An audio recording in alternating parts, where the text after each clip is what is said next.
Bismillahirrahmanirrahim. Assalamualaikum warahmatullahi wabarakatuh. Perkenalkan, nama saya Isna dengan stambu Q1A119042. Baik, dalam kesempatan ini saya akan mempresentasikan proposal penelitian saya yang berjudul Pengaruh Penggunaan Rumput Laut Ekeuma cottoni terhadap nilai organoleptik dan komposisi proksimat permen jeli berbasis sari ubi jalar kuning atau Ipomea batatas L, di bawah bimbingan Dr. Haji Tamrin SPMP, Dr. Insinyur Asnani MSI. Ubi jalar kuning memiliki potensi yang besar untuk dikembangkan menjadi bahan pangan, karena ubi jalar kuning dapat menggantikan beras sebagai makanan utama karena lebih efisien menghasilkan energi, vitamin, serta mineral, sehingga cukup untuk memenuhi kebutuhan gizi pada tubuh manusia. Ubi jalar kuning memiliki kandungan beta-karoten yang tinggi sekitar 794 SI. Salah satu pemanfaatan ubi jalar kuning menjadi produk pangan yaitu diolah menjadi permen jeli. Permen jeli adalah permen yang terbuat dari campuran sari buah dan bahan pembentuk gel atau dengan penambahan essence untuk menghasilkan berbagai macam rasa maupun bentuk dengan tekstur yang kenyal. Ubi jalar kuning ini tidak mengandung bahan pembentuk gel, sehingga perlu penambahan bahan lain yang mengandung bahan pembentuk gel. Contohnya seperti rumput laut Ekeuma cottoni yang mengandung karagenang yang berfungsi sebagai penstabil, pengental, dan pembentuk gel, sehingga dapat mempengaruhi karakteristik produk permen jeli. Rumusan masalah. Yang pertama, apakah ada pengaruh penggunaan rumput laut Ekeuma cottoni terhadap nilai organoleptik permen jeli berbasis sari ubi jalar kuning? Yang kedua, apakah ada pengaruh penggunaan rumput laut Ekeuma cottoni terhadap komposisi proksimat permen jeli berbasis sari ubi jalar kuning?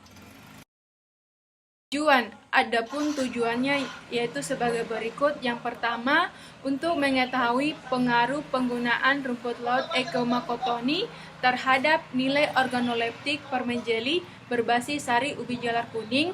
Yang kedua, untuk mengetahui pengaruh penggunaan rumput laut Ekeuma cottoni terhadap komposisi proksimat permen jeli berbasis sari ubi jalar kuning.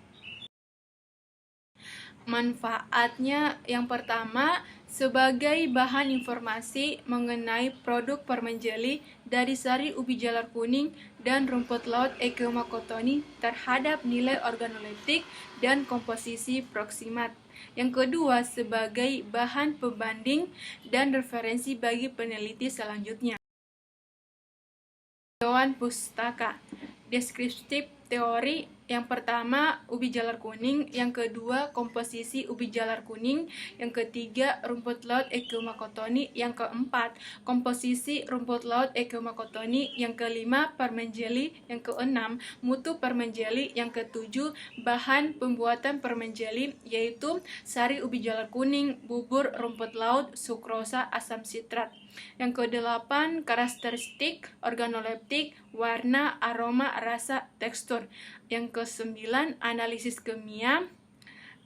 Kemudian pikir penelitian. Ubi jalar kuning memiliki kandungan nilai gizi beta-karoten yang tinggi namun kurang dimanfaatkan.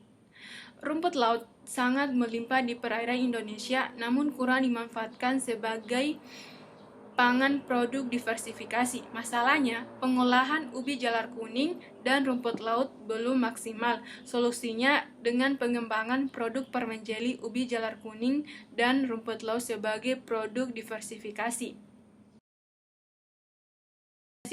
Berdasarkan rumusan masalah penelitian dapat dilakukan dugaan sementara atau hipotesis sebagai berikut. Yang pertama, terdapat pengaruh penggunaan rumput laut Ekeuma cottoni terhadap nilai organoleptik permen jeli berbasis sari ubi jalar kuning.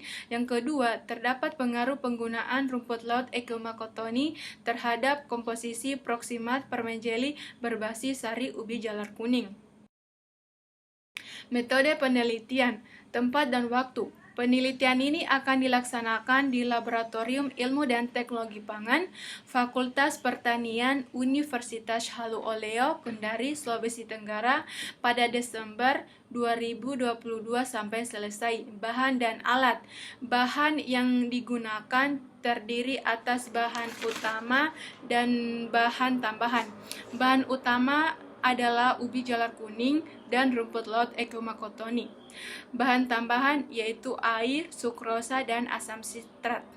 Alat-alat yang digunakan dalam proses pembuatan permen jeli adalah pisau, gelas ukur, timbangan analitik, sendok, pengaduk, blender, termometer, penyaring 80 mens, gunting, panci, kompor gas, baskom, dan cetakan permen jeli. Alir pembuatan sari ubi jalar kuning. Yang pertama yaitu ubi jalar kuning dikupas kulitnya, kemudian dicuci dengan air bersih, selanjutnya dipotong kecil-kecil, kemudian ditimbang ubi jalar kuning. Selanjutnya ubi jalar kuning dihaluskan dengan blender dengan penambahan air, kemudian melakukan penyaringan untuk memisahkan antara ampas dan sari ubi jalar kuning. Alir pembuatan bubur rumput laut. Rumput laut kering dicuci dengan air bersih, direndam selama 12 jam, dibilas dengan air, ditiriskan selama 5 menit, kemudian ditimbang rumput laut. Selanjutnya dihaluskan dengan blender, penambahan air, kemudian dihasilkan bubur rumput laut. Proses pembuatan permen jeli sari ubi jalar kuning dan rumput laut. Sari ubi jalar kuning dimasukkan dalam panci, kemudian dicampurkan bubur rumput laut sesuai konsentrasi dari 10%, 20%, 30%, 40%, dan 50% dengan penambahan sukrosa 50% dan asam sitrat 5%. Kemudian dimasak pada suhu 80 derajat Celcius selama 5 menit. Selanjutnya dilakukan pencetakan, kemudian pendinginan sehingga dihasilkan permen jeli. Selanjutnya diuji organoleptik dan uji proksimat.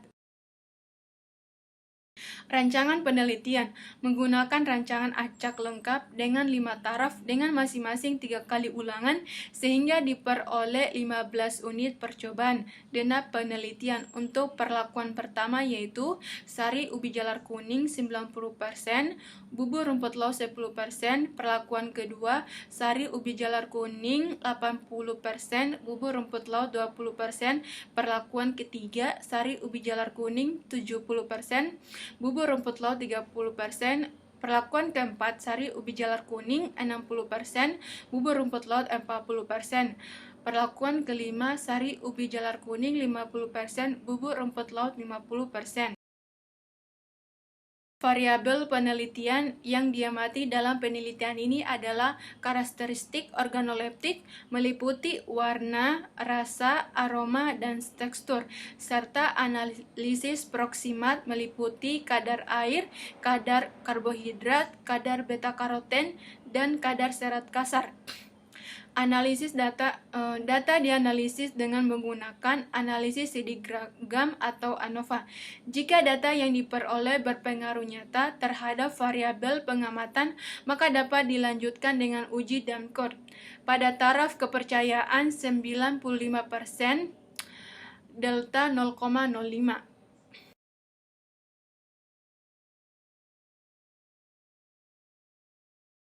Assalamualaikum warahmatullahi wabarakatuh.